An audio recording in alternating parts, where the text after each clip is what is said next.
నేను చెప్పినటువంటి ఆచరణలో పెట్టవలసిన నియమాలు కూడా ఖచ్చితంగా ఆచరించాలి. అప్పుడు మాత్రమే ఇక్కడ వైద్యం కుదురుతుంది. మేము పాటించలేము అనుకున్నప్పుడు బెటర్ ఏంటంటే మందులు కొనుక్కోకుండా ఉంటాయి. విషయాలు చూపించుకున్నారు ఇక్కడ వెళ్ళిపోవడం, అంతేగాని మీరు మందులు సక్రమంగా పనిచేయాలి. ఇక్కడ ఇచ్చిన ఔషధాలు అంటే ఈ నియమాలు కూడా ఖచ్చితంగా పాటించాలి. మీరు ఎంత శాతం పాటిస్తారో అంత శాతం మాత్రమే ఆరోగ్యంగా ఉండడానికి అవకాశం ఉంది. రైట్. లేకపోతే మన శరీరానికి సంక్రమించే అనారోగ్యాలు సహజంగా మానసికంగా, సామాజిక పరంగా, శారీరక పరంగా 3 విధాలుగా ఉంటాయి. అంటే ఈ మానసిక అనారోగ్యాలు అంటే మన ప్రవర్తన సరిగ్గా లేనప్పుడు, మన ఆలోచన సరిగ్గా లేక, ఎదుటి వారిని సరిగ్గా అర్థం చేసుకోక ఈ ఎమోషన్స్ ఉంటాయి. ఈర్ష్య, ద్వేషం, కోపం, అసూయ, మరి ఇలాంటి లక్షణాలు ఉన్నప్పుడు మనకు మానసిక రోగాలు తప్పవు. అకారణంగా ఎవరిని ద్వేషించడం, దూషించడం చేయకూడదు కదా. మరి అలాంటివి చేస్తున్నారంటే వాళ్ళ ప్రవర్తన సరిగ్గా లేదు, వాళ్ళ ఇంద్రియాలు సరిగ్గా పనిచేయవు. మరి అప్పుడు మానసిక రోగాలు తప్పవు. కాబట్టి ముందు ఎవరిని కూడా మనస, వాచ, కర్మణ అంటారే, ఆ విధంగా ఎవరిని బాధించకూడదు. ఆ తర్వాత రెండవది ఏంటంటే సామాజిక పరంగా ఉండే ఇబ్బందుల వలన కలిగే దోషాలు. అంటే సమాజం అంటే మరి అనేక కుటుంబాల సముదాయమే సమాజం. అంటే మరి సమాజంలో ఉంటున్నప్పుడు సామాజిక ధర్మాలు పాటించాలి. సామాజిక ధర్మాలు పాటించడం అంటే ఇప్పుడు మనం సమాజం ఉంటున్నాం కాబట్టి కొంతమంది సహాయం మనకు అవసరం అవుతుంది, కొంతమందికి మన సహాయం పడాల్సి వస్తుంది. మరి ఆ క్రమంలో కొన్ని సమస్యలు కూడా వస్తాయి. ఇంట్లో కూడా భార్యాభర్తల మధ్య, పిల్లలతోటి, తల్లిదండ్రులతోటి, బంధువులతోటి, మిత్రులతోటి, అధికారులతోటి, నాయకులతో మరి ఇలా సమస్యలు పెరుగుతూనే ఉంటాయి మానవుడికి. మరి ఈ సమస్యలన్నింటినీ పరిష్కరించుకోవాలి, సమస్యకు సమాధానం వెతుక్కోవాలి. కానీ ఆ సమస్యలన్నీ లోపల దాచుకుంటారు కొంతమంది, ఎవరు చెప్పరు బయటికి. భార్య భర్తతో కానీ పిల్లలతో ఏం చెప్పకుండా అన్ని మనసులో పెట్టుకొని మానసిక సంఘర్షణకి గురి కాబడతారు. మరి మానసిక సంఘర్షణే మతిమరుపు రోగానికి దారితీస్తుంది. మతిమరుపువే కాదు, దాంతోపాటు సైకలాజికల్ డిజార్డర్స్, లేకపోతే స్ట్రెస్, స్ట్రెయిన్ పెరిగిపోవడం, ఇవన్నీ చాలా ఉన్నాయి ఇబ్బందులు. ఇవన్నీ కూడా సామాజిక పరంగా ఉండే ఇబ్బందులు అంటారు. అంటే వీటికి బయటపడాలంటే సమస్యలు అనేది సహజం. సమస్యలు రావాలి, సమస్యల వల్లనే జ్ఞానం వస్తుంది మనిషికి. మరి ఆ సమస్యలకు భయపడి దాచుకుంటే ఎట్లా దూరుతో సమస్యలు దాచేసుకుంటే ఇది మతిమరుపు రోగాలు తప్పు ఖచ్చితంగా వస్తుంది. రైట్. లేకపోతే మూడోది ఏంటంటే శరీరానికి సంబంధించిన అనారోగ్యాలు. అంటే శరీరానికి సంబంధించి మొట్టమొదట అజీర్ణం అంటారు. అజీర్ణం అంటే ఏంటి? తిన్న పదార్థాలు సకాలంలో సంపూర్ణంగా జీర్ణం కాకపోవడం. అంటే తినడం అనేది గొప్ప విషయమే కాదు, కానీ తిన్నది అరగాలి. తిన్నదంతా కూడా అరిగితే ఇబ్బందులే ఉండవు. మరి అరగకపోతే మొట్టమొదటి కాన్స్టిపేషన్, విరోచనం కాదు. విరోచనం ఎప్పుడైతే కాదో గ్యాస్ ప్రాబ్లం అని, అదని ఇదని, కొలెస్ట్రాల్, బీపీ, షుగర్లు అన్నీ వెంటాడుతాయి. అంటే తిన్నది అరగాలి శుభ్రంగా. అరగకపోతే మాత్రం అంటే నిజంగా చెప్పాలంటే మన శరీరానికి సంక్రమించే వ్యాధుల్లో ఒక 30% పైన అజీర్ణంతో వచ్చే సమస్యలే ఉంటాయి. అర్థమైందండి. దీన్ని ఏమంటారు? ఇండైజేషన్ అంటారు, లేకపోతే వాతము అని కూడా చెప్పచ్చు. మూడవది ఏంటంటే పైత్యం. పైత్యం అంటే ఏంటి? మరి రెండోది చెప్పలేదు మీకు. రెండోది కఫం అని చెప్పాలి. కఫం అంటే అర్థమైందా? అంటే కఫ లక్షణాలు అంటే రెస్పిరేషన్ ప్రాబ్లమ్స్, శ్వాసకోశ వ్యాధులు. అంటే ఈ శ్వాసకోశ వ్యాధులు ఎప్పుడు వస్తాయంటే మన లంగ్స్లో డిఫెక్ట్స్ ఉన్నప్పుడు, ఊపిరితిత్తులు సరిగ్గా పనిచేయనప్పుడు ఈ ప్రాబ్లమ్స్ వచ్చేస్తాయి. మరి ఊపిరితిత్తులు ఎందుకు పనిచేయవు అంటే పర్యావరణం కారణం కావచ్చు, లేకపోతే మనకున్న దురలవాట్లు కావచ్చు. మరి ఇలా రకరకాల ఇబ్బందులతో వస్తూ ఉంటాయి. మరి ఇబ్బందులు లంగ్స్లో ఏమాత్రం డిఫెక్ట్ ఉన్నా శరీరానికి అవసరమైనంత ఆక్సిజన్ అందించలేదు. మరి ఆక్సిజన్ అందకపోతే అవయవాలు సరిగ్గా పనిచేయవు. అంటే చెప్పాలంటే మన బ్రెయిన్ ఆక్సిజన్ ఎక్కువగా కన్జ్యూమ్ చేస్తుంది, ఖర్చు పెడుతుంది. ఎక్కువ ఆక్సిజన్ బ్రెయిన్ కావాలి. మరి బ్రెయిన్కే ఆక్సిజన్ అందలేదు అనుకోండి, మరి బ్రెయిన్ సిగ్నల్స్ ఏం పోవు, అవయవాలకి సమాచారం వెళ్ళదు. మరి ఆ సమాచారం ఉన్నప్పుడు అవయవాలు సరిగ్గా పనిచేయవు. మరి పనిచేయనప్పుడు శరీరంలో ఉన్నటువంటి మలినాలను విసర్జింపలేదు. మరి మలినాలు ఉంటే శరీరంలో మరి దురదలు, పొడలు, మచ్చలు, గజ్జి, కామర, సోరియాసిస్, బొల్లి, ఫిట్స్ రావడం, ఆటిజం, హెయిర్ ఫాల్, డాండ్రూఫ్, ఇవన్నీ కూడా శ్వాసకోశ వ్యాధులే. ఇప్పుడు ఫిట్స్ అని పడిపోతాడు, అర్థమంటే వాడికి ఆక్సిజన్ అందట్లేదు, పడిపోతాడు. కాసేపట్లో ఆక్సిజన్ ఫ్లో ఉంటుంది, లేస్తాడు దులుపుకొని మట్టి. మరి అదేవిధంగా పిల్లలు ఉంటారు, ఆటిజం. పిల్లలు అంటే పెద్దలు కూడా. మరి ఆటిజం అంటే వాళ్ళకి బ్రెయిన్కి ఆక్సిజన్ తేరకపోతే ఆటిజం ఉంటుంది. అదేవిధంగా గజ్జి, తామరలు, సోరియాసిస్, బొల్లి ఇవన్నీ కూడా అన్ని రకాల చర్మ వ్యాధులకు మూల కారణం కూడా శ్వాసకోశ వ్యాధులే. లంగ్స్ లో డిఫెక్ట్స్ ఉన్నప్పుడు వస్తాయి అన్ని. అర్థమైందా? ఇప్పుడు దాన్ని ఏమంటారు? కఫ్ అంటారు, లేకపోతే శ్వాసకోశ వ్యాధులు, రెస్పిరేషన్ ప్రాబ్లమ్స్. ఆ తర్వాత మూడోది ఏంటంటే అసిడిటీ. అసిడిటీ అంటే పైత్యం, రక్త పైత్యం అని కూడా చెప్తారు.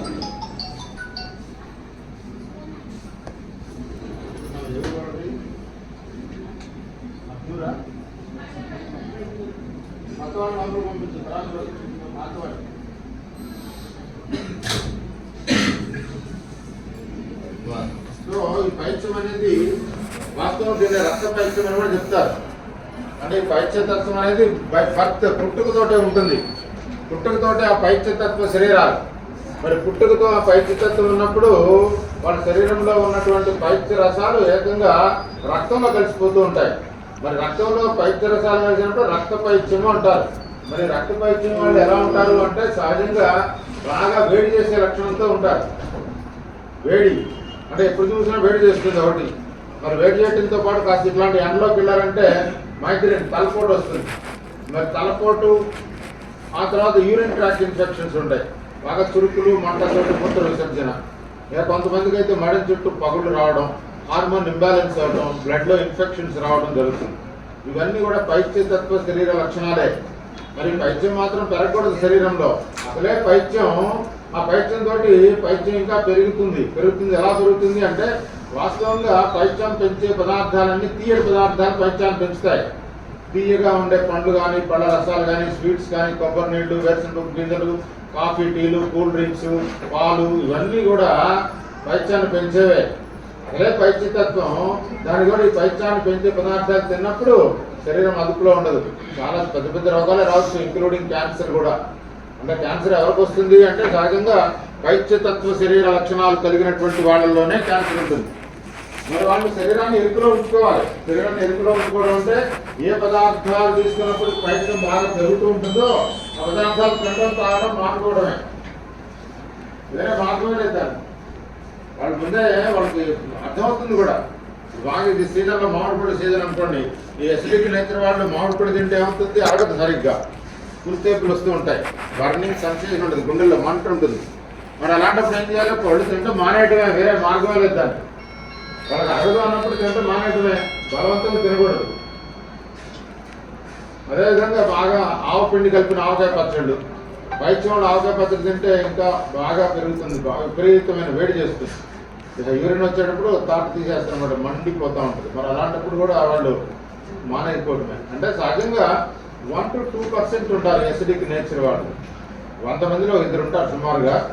మరి ఆ ఇద్దరిలో కూడా 80% ఆడవాళ్లే ఉంటారు. ఒక 20% మాత్రమే మగవాళ్ళు ఉంటారు, 80% ఆడవాళ్ళు ఉంటారు. ఇది ఎసిడిక్ నేచర్ గుణాలు చెప్పాను కదండి. అర్థమైందా? ఏమో మీరు మీ శరీరం మీ ఎరుపులో లేదు, మాకేమో అర్థం కావట్లేదు అనుకుంటే ఇవాళ డాక్టర్ గారు చెప్తారు మీకు, మీ పదార్థాలు తినద్దు అనుకున్నప్పుడు, తినద్దు అని చెప్పినప్పుడు వాటిని ఇవాళ నుంచే, ఈ పూట నుంచే మానేయటమే మంచిది. దానివల్ల ప్రమాదం ఉందని చెప్పాం కదా. ఎవరికో ఒకరికి, అంటే లక్షలో ఒకరికన్నా ఉంటుంది క్యాన్సర్.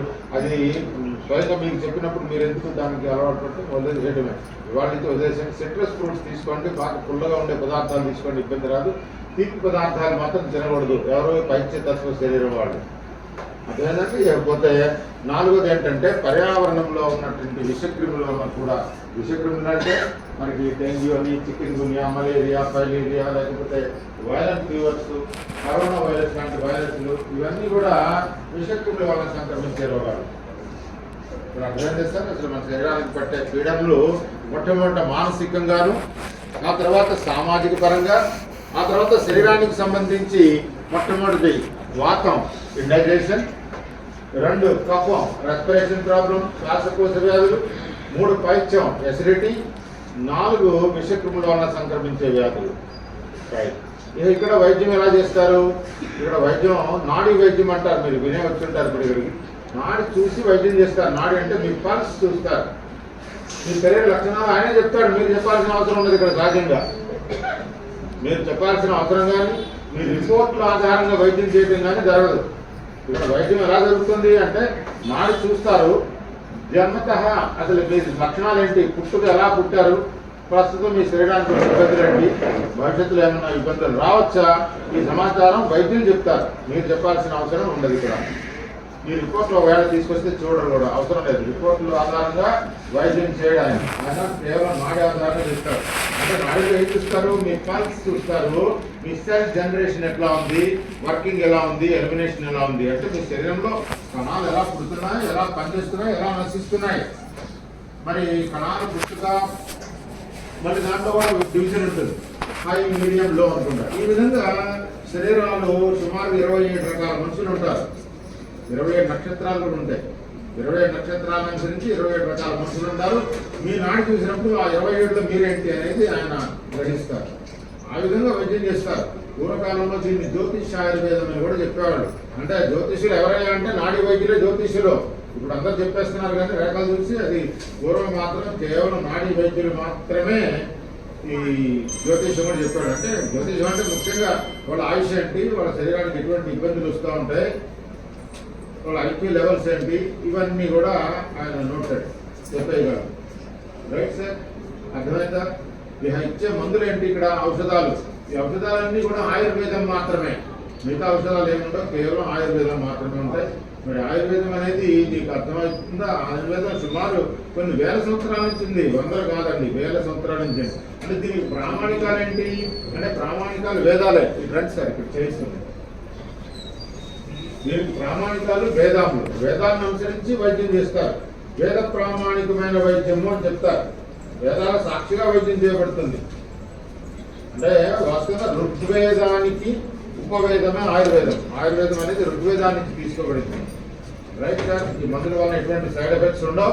ఏదో కొంతమంది అభిప్రాయం, మరి ఎంబీబీఎస్లు వీళ్ళంతా కూడా ఇది నాటు వైద్యం బాగా వేడి చేస్తుంది అది ఇది అని చెప్తారు. కానీ ఈ ఔషధాల్లో వేడి చేసే లక్షణమే ఉండదు. మరీ బాగా పేగుల్లో వాతం చేరిపోయింది, గర్భవాతంతో ఉన్నారు అంటే వాళ్ళకి ఇచ్చే ఔషధాల వల్ల 1-2 రోజులు, 2 సార్లు ఎక్కువగా విరోచనం అవుతుంది అంతే. అంతకు మించి సైడ్ ఎఫెక్ట్స్ ఏం కనపడవు. మరి వాతం పోయేటట్లా విరోచనం అయితేనే పోతుంది. కాబట్టి ఆ విధంగా ఔషధాలు ఇస్తారు. 2-3 రోజులు కొంచెం 2 సార్లు వెళ్ళాల్సి వస్తుంది ఎక్స్ట్రా. అంతకు మించి వాళ్ళకి నీరసం కూడా రాదు. మందుల వలన నీరసం రాదు, బాగానే ఉంటారు. రైట్ సార్, ఇక మీరు పాటించవలసిన నియమాలు అంటే నియమాలకు ముందు ఇంకొక విషయం కూడా చెప్పాల్సింది ఉంది. అదేంటంటే ఇక్కడ డైరెక్ట్ మెడిసిన్ అంటే ఏమి ఉండదు మీకు. అంటే ఇదేమో బీపీకి, ఇది షుగర్కి, ఇది దానికి, దీనికి ఇట్లా మందులు ఉండవు. మరి మందులు ఏముంటాయి ఇక్కడ అంటే మీ శరీరాన్ని శక్తివంతం చేయడానికి మాత్రమే ఉంటాయి మందులు. తద్వారా శరీరమే ఆ రోగాన్ని నయం చేసుకుంటుంది ఖచ్చితంగా. ఇక్కడ శరీరం చేసుకున్న రోగాన్ని శరీరమే నయం చేసుకోవాలి. అంతేగాని ఇది బీపీకి, ఇది క్యాన్సర్కి, ఇది షుగర్కి, ఇది థైరాయిడ్కి ఇట్లా మందులు ఉండవు. అంటే ఒక రోగం రావడానికి అనేక కారణాలు ఉంటాయి. ప్రత్యేకంగా ఏదో ఒక కారణం పట్టుకొని ఇవ్వరు. ఓవరాల్గా మీ శరీరాన్ని శక్తివంతం చేస్తే తద్వారా శరీరమే ఆ రోగాన్ని నయం చేసుకుంటుంది. అది శరీర సహజ లక్షణం. ప్రత్యేకంగా చెప్పాల్సింది ఏం లేదు. శరీరం ఇప్పుడు రోగాన్ని తీసుకోదుగా. రోగం ఎందుకు వస్తుందంటే మన ఆచరణలో లోపాలు ఉంటాయి. మన ఆచరణలో చెప్తాం. మరి కొరతలు ఏమైనా ఉంటే డెఫిషియన్సీ, దానికి టానిక్లు ఇస్తారు. ఇక్కడ దాన్ని ఏ రోగమైనా తగ్గుతుంది. ఇక్కడ ఏ వయసు వారికైనా ఏ రోగానికైనా కూడా వైద్యం చేయబడుతుంది అని చెప్తారు. అది వయసుతో నిమిత్తం లేదు, రోగంతో పని లేదు. కాకపోతే 1-2 ఉన్నాయి. ముఖ్యంగా ఈ కిడ్నీ సమస్యలు ఉంటాయి. కిడ్నీ సమస్యలు ఉన్నప్పుడు ట్రీట్మెంట్ ఉంటుంది. ఇక్కడ వన్స్ డయాలసిస్కి వెళ్ళిన తర్వాత ఇక్కడ ఏం చేయలేదు, అది కంటిన్యూ చేయాల్సిందే. డయాలసిస్ మొదలైతే దాన్ని ఆపడానికి ఉండదు. అఫ్కోర్స్ ఏదైనా వారానికి 3 సార్లు చేస్తుంటే 2 సార్లు ఏమన్నా తీసుకురాగలరు, కానీ అది ఆపడానికి మాత్రం సాధ్యం కాదు. ఏదో రైతు కేసులు ఉంటే ఎప్పుడు 2 కోట్ల రూపాయలు ఏదో ఉంటారు అదృష్టవంతులు, వాళ్ళకి కానీ ఆగుతుంది. కానీ మిగతా వన్స్ డయాలసిస్కి వెళ్ళిన తర్వాత ఆ డయాలసిస్ ఆపటం కుదరకపోవచ్చు. అది కూడా క్యాన్సర్ లాంటి జబ్బులు ఉంటాయి కొన్ని. మరి క్యాన్సర్ వచ్చిన తర్వాత ఏదైనా క్యాన్సర్ లక్షణాలు ఉన్నట్లయితే ముందుగా ఇక్కడ చెప్తారు, మీకు ఇలాంటి లక్షణాలు ఉన్నాయి, ట్రీట్మెంట్ ఉంటుంది, చేయించుకోండి అని చెప్తారు. మరి ట్రై చేస్తారు. ఖచ్చితంగా అవడానికి ఛాన్సెస్ ఎక్కువే, 90%. వన్స్ డయాలసిస్, దాన్ని ఏమంటారు, బయాప్సీ అంటారు. బయాప్సీ అయిపోయి కీమో అయిపోయిన తర్వాత ఇక్కడికి వస్తే పెద్దగా ఫలితాలు ఏమీ ఉండకపోవచ్చు. అదేంటంటే ఏదో ఉపశమనం ఉంటుంది మొట్టమొదట. తర్వాత వాళ్ళ అదృష్టం సర్వే అవుతారో కారో అనేది ఖచ్చితంగా ముందు చెప్పలేరు. అటు మందులు బాగా రిసీవ్ చేసుకోగలిగితే ఆ బాడీ అది కూడా తగ్గుతుంది. కీమోథెరపీలు కూడా తగ్గించేయాలి. అట్లాంటి వాళ్ళు కూడా క్యాన్సర్ నయం చేసుకున్న వాళ్ళు ఉన్నారు, లేకపోలేదు. కానీ గ్యారంటీ మాత్రం చెప్పలేరు. అదే బయాప్సీ లేకుండా ఇక్కడికి వస్తే మాత్రం అది ఎంత పెద్ద ట్యూమర్ ఉన్నా కూడా తగ్గుతుంది. ఛాన్సెస్ 100% ఉంటాయి. సార్ ఇది ఇక్కడ విచారండి సార్, ఇవి మీరు పాటించవలసిన నియమాలు. అంటే వాస్తవం చెప్పాలంటే ఈ నియమాలు అందరికీ వర్తిస్తాయండి. అందరికీ అంటే ఇప్పుడు మీ కుటుంబం అంతా రాలేదు కదా, కొంత రిమైనింగ్ ఉన్నారు, వాళ్ళు కూడా ఇప్పుడు చెప్పిన నియమాలు పాటిస్తే వాళ్ళు హాస్పిటల్కి వెళ్ళాల్సిన అవసరం ఉండదు, హెల్తీగా ఉండడానికి అవకాశం ఉంటుంది. మీరు అంత నియమాలతోటే ఉంది జీవితం అంతా కూడా, మందులతో కాదు. రైట్? నియమాల్లో మొట్టమొదట సూర్యోదయంతో పాటు నిద్ర లేవడం అలవాటు చేసుకోండి. లేవగానే 2 గ్లాసులు వేడిగా నీళ్ళు తాగండి. 2 గ్లాసులు అంటే సుమారుగా 1/2 లీటర్, 1/2 లీటర్ నీళ్ళు తాగాలండి. 1/2 లీటర్ అందరూ పెద్దవాళ్ళు, మరి చిన్నపిల్లలు అయితే కాస్త తగ్గించి తాగండి, ఒక 50 ml 100 ml 150 అట్లా. అయితే నీళ్ళు మాత్రం అందరూ తాగాల్సిందే. రైట్? పొద్దున్నే పరగడుపునే దంత ప్రక్షాళన చేయక మునిపై తాగాలి, పళ్ళు తోముకోకుండానే. ఒకటి. రెండోది ఏంటంటే ఆ నీటిలో ఎటువంటి మిశ్రమాలు లేకుండా చూసుకోవాలి. మరి నీళ్లు తాగడం వల్ల ఉపయోగాలు ఏంటి అంటే, మొట్టమొదట డీహైడ్రేషన్ పోగొట్టేస్తుంది, మీ అవయవాలు ప్రక్షాళన చేస్తుంది, ఇంటర్నల్ ఆర్గాన్స్ని. రెండోది జీర్ణ వ్యవస్థ బాగుపడుతుంది. 4 చివరిగా మన శరీరంలో ఉన్నటువంటి వ్యర్థాలు మలినాలు బహిష్కరింపబడతాయి, మెల్లగా బయటికి పోవడానికి దారి చూపిస్తుంది. అంటే వ్యర్థాలు మలినాలు అంటే ఏంటి? వ్యర్థం అంటే అజీర్ణ పదార్థమే వ్యర్థం. మీరు తిన్న పదార్థాలు సంపూర్ణంగా జీర్ణమైందా అంటే శుభ్రంగా విరోచనం సాఫీగా అయిపోతుంది, ఇబ్బందిగా ఉంటుంది. మరి ఇక్కడ అడగలేదు, సరిగ్గా విరోచనం కాలేదు. మరి విరోచనం కాకపోతే చాలా ప్రాబ్లమ్స్ ఉన్నాయి. అంటే మన శరీరానికి సంక్రమించే రోగాల్లో ఇందాక చెప్పానే 30% రోగాలని, అవన్నీ కూడా అజీర్ణంతో వచ్చే సమస్యలు. మీరు తిన్నది అడగలేదు అనుకోండి, విరోచనం సరిగ్గా కాదు, ఆ వ్యర్థం ఎక్కడ ఉంటుంది? పెద్ద పేగులో పడి ఉంటుంది. మరి పెద్ద పేగులు వ్యర్థాలు పోగైనప్పుడు ముందు గ్యాస్ అవుతుంది, కాస్త బయటకు వదులుతారు, ఆ తర్వాత అది కూడా బ్లాక్ అయిపోతుంది. అప్పుడు ఆ పేగు కాస్త ఎక్స్పాండ్ అవ్వడం మొదలు పెడుతుంది. ఎప్పుడైతే పేగు ఉబ్బిందో దాని ప్రజలంతా స్పైనల్ కార్డ్ మీద పడుతుంది, వెన్నుపూస మీద. అప్పుడు మొట్టమొదటి వస్తుంది నడుము నొప్పి, ఆ తర్వాత డిస్కులు కదిలిపోతాం, ఆ తర్వాత sciatica, then spondylosis, arthritis, muscle cramps, vertigo problem, fatty liver, varicose veins, ఇవన్నీ ఉంటాయి. అర్థమైనా నేను చెప్పినాను. కండరాలు పట్టుకుపోవడం, కీళ్ళవాతం, సయాటిక్ అంటే తొడ కండరాల దగ్గర నుంచి అరికాల దాకా కొట్టేసి నడవనివ్వదు. ఆ తర్వాత దాన్ని ఏమంటారు? కళ్ళు తిరగడం, మరి కళ్ళు స్పాండలైసిస్ అంటారు. లేకపోతే liver disorders, fatty liver, varicose veins, కాళ్ళ మీద నరాలు వెయిట్ కావడం. ఆ తర్వాత ఇంకా కొంతమందికి ఈ ప్రోటీన్ బేస్డ్ ఫుడ్ డైజెస్ట్ కావు. ప్రోటీన్స్ అంటే మాంసాహారం, పప్పు పదార్థాలు ఉన్నాయి, అవి సరిగ్గా అడగవు కొంతమందికి.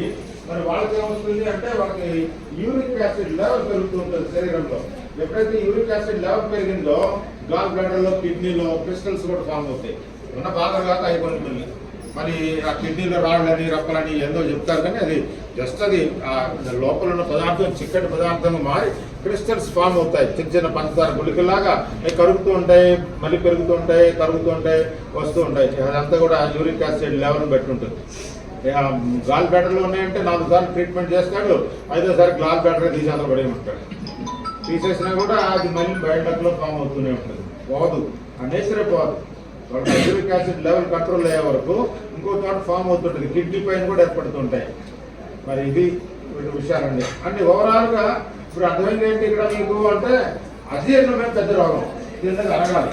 ఇప్పుడు సార్ ఉన్నారు, ఇంత వయసు వచ్చింది, వాళ్ళకి ఏంటి ప్రాబ్లం అంటే కాన్స్టిపేషన్, అంతేనా సార్? విరోచనం సరిగ్గా కాదు, అంతే, ఇంకేముండదు. వీళ్ళకి విరోచనం సరిగ్గా అవుతుంది అంటే అర్థం ఏంటి అంటే బాగా అరిగిపోతుంది తిన్నది. మరి 100-120 ఏళ్ళు బతకడానికి ఛాన్సెస్ హాయిగా ఉంటాయి. మరి ఎప్పుడైతే ఆ కాన్స్టిపేషన్ మొదలైందో, విరోచనం కావట్లేదో, ఇవన్నీ మొదలవుతాయి. బాడీ అంతా కూడా దాన్ని ఆక్రమించేస్తుంది. అది ఎప్పుడైతే డైజెస్టివ్ సిస్టమ్ బాగుపడిందో అది మామూలు, అది సార్ ప్రాబ్లం. దాన్ని నివారించేది పొద్దున మీరు తాగిన వేడి చివరిలో అడగండి సార్, చివరిలో అడగండి, కూర్చోండి, చివరిలో అడగండి చెప్తాను. మరి ఆ వేడిని తాగడం వల్ల వ్యర్థం కాస్త బయటికి పోవడానికి మార్గం చూపిస్తుంది. అంటే ఇదేదో కొత్త విషయం ఏం కాదు కదా. మరి మీరు చిన్నప్పుడు మీ తాతగారు, మీ నాన్నగారు చెంపుడు నీళ్ళు తాగేవాళ్ళు, పొద్దున నిద్రలేసి మంచం కింద పెట్టుకొని. మరి మీరు బెడ్ కాఫీ తాగుతున్నారు, మరి వ్యత్యాసం లే, మరి అది పాడు చేస్తుంది శరీరం. కాబట్టి దానికి దీనికి అంత వ్యత్యాసం ఉంది. పొద్దున లేచి నీళ్ళు తాగడం ఉచితం. చిన్నవాళ్ళు పెద్దవాళ్ళు అందరూ కూడా నీళ్ళు తాగండి. అంటే దంత ప్రక్షాళన చేయకుండా నీళ్ళు తాగడం వల్ల ఏమవుతుంది అంటే, ఇప్పుడు రాత్రి పూట మనం నిద్రించే సమయంలో నోట్లో సలైవా, లాలాజలం డిపాజిట్స్ ఉంటాయి. మరి లాలాజలం డిపాజిట్స్లో కొంత బ్యాక్టీరియా, ఫంగస్ కూడా ఏర్పడుతుంది. అది ఎందుకు ఏర్పడుతుందంటే ఏమైనా రిమైనింగ్స్, అవశేషాలు ఏమైనా ఉంటే దాన్ని డీకంపోజ్ చేయడానికి. వాళ్ళ మధ్య ఇరుక్కున్న పదార్థాలు ఇక్కడ అక్కడ ఉంటాయి. వాటిని కరిగించడానికి బ్యాక్టీరియా ఫామ్ అవుతుంది. మరి అదే బ్యాక్టీరియాని మీరు నీటి ద్వారా లోపలికి పంపినట్లయితే పేగుల్లో ఉన్నటువంటి విషక్రిములు కూడా చంపేస్తుంది. అది ముఖ్యంగా దంత ప్రక్షాళన చేయకుండా, పళ్ళు తోముకోకుండా నీళ్ళు తాగడం వల్ల మంచి ఫలితాలు. కాబట్టి పళ్ళు తోముకోకుండానే నీళ్ళు తాగండి. ఆ తర్వాత నీటిలో ఎటువంటి మిశ్రమాలు ఉండకూడదు. అంటే మిశ్రమాలు అంటే కొంతమంది తేనె, నిమ్మరసం, జీలకర్రలు, పసుపులు ఇలాంటివి తాగుతుంటారు పొద్దున్న లేచి. అలా కాదు, పొద్దున్నే సాధారణంగా మనం తాగే నీటిని కాస్త వేడి చేసుకొని తాగండి. ఆ తర్వాత మీరు తాగాలి, ఇంకేదైనా పంచదారలు దాన్ని నిమ్మరసాలు, తేనెలు తాగాలంటే ఒక గంట ఆగిన తర్వాత తాగండి. ఒక 45-50 మినిట్స్ తర్వాత తాగొచ్చు. అంతేగాని పొద్దున్నే మాత్రం మామూలు సాదా సీదా నీళ్ళు తాగేసేది. రైట్ సార్, అర్థమైందా నీళ్ళు తాగడం? రైట్. రెండోది ఏంటంటే పళ్ళు తోముకోవడం. అంటే పళ్ళు తోముతాం పొద్దున లేచి, అదే కదా చేసేది మనం. మరి టూత్ పేస్ట్ వాడకుండా పళ్ళు తోముకోవాలి. టూత్ పేస్ట్ మా దగ్గర చెల్లుబాట్లో లేవండి. ఎందుకంటే మరి టూత్ పేస్ట్ వల్ల కూడా చాలా విషప్రయోగం జరుగుతుంది శరీరం. విషప్రయోగం అంటే అది విషం అంటే అవునండి, విషమే చెప్పాలి. మరి అటువంటి ప్రమాదకరమైన కెమికల్స్ ఉన్నాయి దాంట్లో. మనం చదవం, ఎప్పుడు మనకు అంత ఓపికలు లేవు, చదవాల్సిన అవసరం ఉందని కోట్ల. కానీ ఒకసారి ఇంటికెళ్ళి చదువుకోండి. ఇవాళైనా చదివితే మీకు అర్థమవుతుంది మరి దాంట్లో ఉండే కెమికల్స్ పేర్లు. సరే, 1-2 చెప్తాను నేను, వినండి. వాటిలో ముఖ్యంగా ట్రైక్లోసిన్ డయాక్సైడ్ అని ఉంటుంది టూత్ పేస్ట్లో, చూసారో లేదో దాంట్లో ఉంటుంది.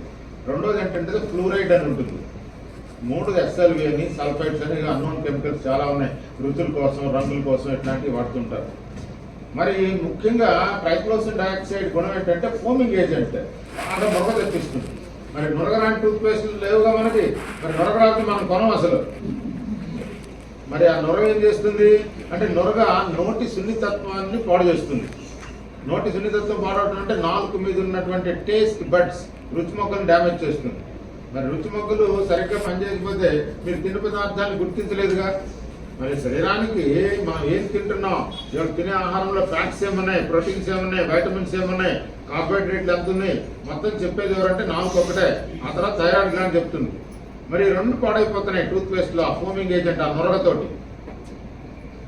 మరి ఆ నొరగ అంత ప్రమాదం. మరి మరి అంత నొరగతోటే వాడుతున్నారంటే అఫ్కోర్స్ మీరు డిమాండ్ పెడితే మంచి మెడికల్ షాప్లో, అపోలో ఇట్లాంటి పెద్ద పెద్ద షాపుల్లో వాళ్ళు తెప్పిస్తారు fluoride free, triclosan free toothpaste. విదేశాల్లో అయ్యే వాడతారు.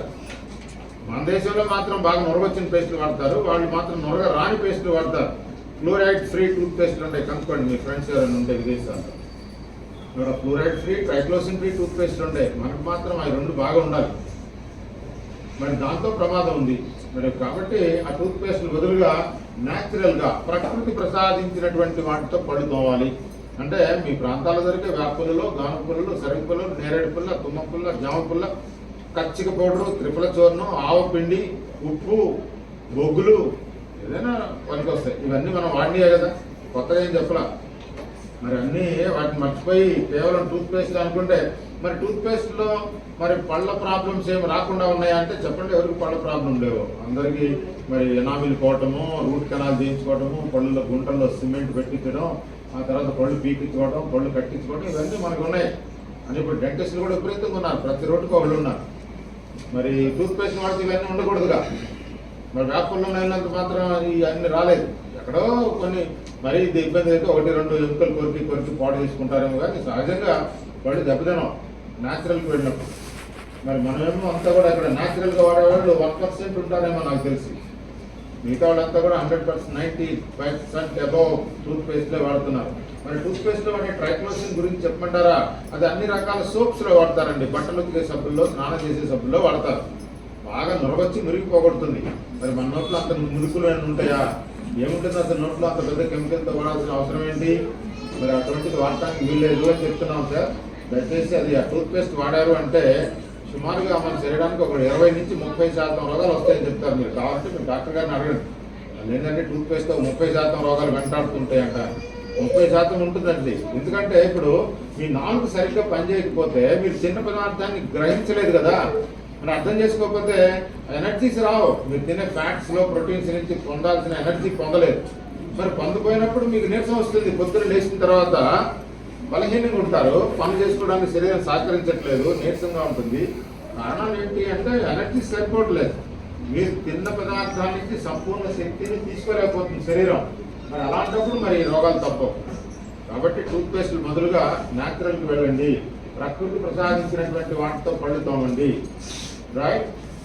తర్వాత దీని తర్వాత మూడోది ఏంటంటే చన్నీటి స్నానం. శరీరానికి శ్రేయస్కరం, చాలా మంచిది ఏంటంటే చన్నీటి స్నానమే. వేడి స్నానంతో తాత్కాలిక ఉపశమనం ఉంటుంది, టెంపరీ ఫీలింగ్ మాత్రమే. ఏదో అలసట దూరం అయిపోయింది, రిలాక్స్ అయిపోయాము అనే ఫీలింగ్ తప్పించి వేడి నీటి స్నానం ఉపయోగాలలో కాస్త వయసు మళ్ళిన వాళ్ళు అంటే వాళ్ళు గోరువెచ్చని నీటితో స్నానం చేయొచ్చు, ఇబ్బంది ఏం లేదు. ఒక 65-70 సంవత్సరాలు వచ్చిందంటే వాళ్ళు వేడి నీటితో స్నానం చేయొచ్చు, గోరువెచ్చని నీటితో. మిగతా వాళ్ళు ఎవరు చేయకూడదు అసలు చన్నీటి స్నానం. వాస్తవంగా చల్లటి నీటితో స్నానం చేసినట్లయితే శరీరం శక్తివంతమవుతుంది, మెటబాలిజం పెరుగుతుంది, శరీరంలో చురుకుదనం వస్తుంది, ఫాల్స్ పెయిన్స్ తగ్గుతాయి, నొప్పులు గిప్పులు తగ్గిపోతాయి, చాలా వరకు పెయిన్ కిల్లర్స్ వాడే అవసరం రాదు. ఇంకా ముందుకు వెళితే షుగర్ కూడా తగ్గుతుంది సార్. చన్నీటి స్నానంతో షుగర్లు కంట్రోల్లోకి వస్తాయి, ఇది వాస్తవం. ఎలా షుగర్ కంట్రోల్ అవుతుంది ఆ నీటితోటి? నీటిలో ఏమైనా కెమికల్స్ ఉంటాయంటే అదేంటి కాదు, శరీరాన్ని చల్లబరిచేస్తుంది. అంటే ఎక్కువసేపు చల్లటి నీటితో, అంటే వాస్తవంగా చెప్పాలంటే షవర్ బాత్ చేయాలి షుగర్ ఉన్నవాడు. బాగా బాత్రూంలో షవర్ ఒకటి ఫిట్ చేయించుకొని వెడల్పాటిది రిలాక్స్గా నిలబడండి ఒక 15 నిమిషాల పైన. 15-16 మినిట్స్లో 15-16 నిమిషాల్లో వణుకు వస్తుంది. అంటే మీరు మగ్గులతో పోస్తూ ఉంటే రాదు, కానీ మీరు షవర్ కింద నిలబడితే ఖచ్చితంగా వణుకు వస్తుంది. 15-20 నిమిషాల్లో ఖచ్చితంగా వణుకు లాంటి షివరింగ్ వస్తుంది. మరి ఆ షివరింగ్ రావడం అంటే ఇంటర్నల్ ఎక్స్టర్నల్ ఆర్గాన్స్ అని అన్ని అవయవాలు చల్లబడిపోయినాయి. అంటే శరీరం తన ఉష్ణోగ్రత కోల్పోయింది, ఆ చన్నిటిని తీసుకుపోయింది మన శరీరం ఉన్న వేడంతా. మరి శరీరం వేడిపోవటం ఒప్పుకోదు అసలు. శరీరం తన సహజ ఉష్ణోగ్రత కోల్పోవడం అంటే అసలు పడదు, కావాలి పూర్తిగా వేడి కావాలి. ఒక్కసారి ఇమ్యూనిటీ పెంచేస్తుంది, లివర్ డిజార్డర్స్ పోతాయి. షుగర్ అంటేనే లివర్ కంప్లైంట్స్. మీరు కాన్స్టిపేషన్తో షుగర్ వస్తుంది, లివర్ ఫంక్షన్ దెబ్బతింటే షుగర్ వస్తుంది. అంతేగాని అమ్మమ్మ తాతయ్య దగ్గర నుంచి ఏం రాదు షుగర్.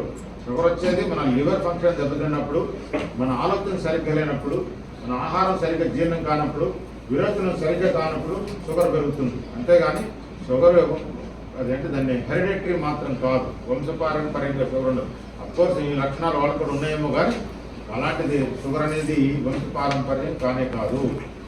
షుగర్ మన కర్మానుసారం వచ్చేదే. మన చేసే కర్మాలు సరిగ్గా లేకపోతే ఎట్లా పడితే అట్లా, ఎప్పుడు పడితే అప్పుడు, ఎక్కడ పడితే అక్కడ తింటంతో షుగర్లు పెరుగుతాయి. మరి భోజనానికి ఆహారానికి నియమాలు ఉన్నాయి, నియమాలు పాటించకపోతే షుగర్లు వస్తాయి. కాబట్టి ఇట్లాంటి షుగర్ కూడా కాస్త కంట్రోల్లో తెచ్చుకోవాలంటే ఈ చన్నీటి స్నానం బాగా ఉపయోగపడుతుంది. లివర్ ప్రశాంతత దొరుకుతుంది, లివర్ కండిషన్ అవుతుంది, అప్పుడు ఇన్సులిన్ కూడా వస్తుంది, షుగర్ కంట్రోల్లోకి వస్తుంది. మరీ ఎక్కువగా షుగర్ ఉన్నప్పుడు టబ్ బాత్ చేయండి. డాక్టర్ గారు సజెస్ట్ చేస్తారు కొంతమందికి. బాగా 400-350 షుగర్ కంట్రోల్ కావట్లేదు అనుకున్నప్పుడు ఏకంగా బాత్ డబ్బు ఒకటి పెట్టుకొని శుభ్రంగా 200 లీటర్లు నీళ్ళు నింపుకొని రిలాక్స్గా పడుకోండి ఒక 50 నిమిషాలు, గంట పాటు. చూడండి బాడీ ఒక 10-15 నిమిషాల్లో డిస్టర్బెన్సెస్ అన్ని పోతాయి, మీరు మరో లోకానికి వెళ్ళిపోతారు, చాలా ప్రశాంతత దొరుకుతుంది. అది కావాల్సింది. అక్కడ మీకు షుగర్ కంట్రోల్లోకి వస్తుంది. టబ్ బాత్ చేయండి, షవర్ బాత్ చేయండి, స్విమ్మింగ్ పూల్కి వెళ్ళండి, లేకపోతే బాగా మీకు సేఫ్గా సురక్షితమైనటువంటి చెరువులు, కాలువలు, నీళ్ళలో ఒడ్డున పడుకోవడమే. బాడీ అంతా కూడా నీళ్ళలో ఉండటం వల్ల బాడీ ఉష్ణోగ్రత కోల్పోవాలి. అది ఎప్పటిదాకా అంటే మీకు వణుకు వచ్చే వరకు ఉండగలిగితే ది బెస్ట్. బాడీ అంతా కంట్రోల్లోకి వస్తుంది. అది చన్నీటి స్నానం ఉపయోగం. వేడి నీటితోటి తాత్కాలిక ఉపశమనం ఉంటుంది, కానీ ఎటువంటి లాభాలు ఉండవు. రైట్. ఈ తర్వాత నాలుగోది ఏంటంటే టీ కాఫీ తాగుతుంటాం. మరి టీ కాఫీ అనేవి పాలు పంచదార లేకుండా తాగితే సేఫ్, పర్వాలేదు.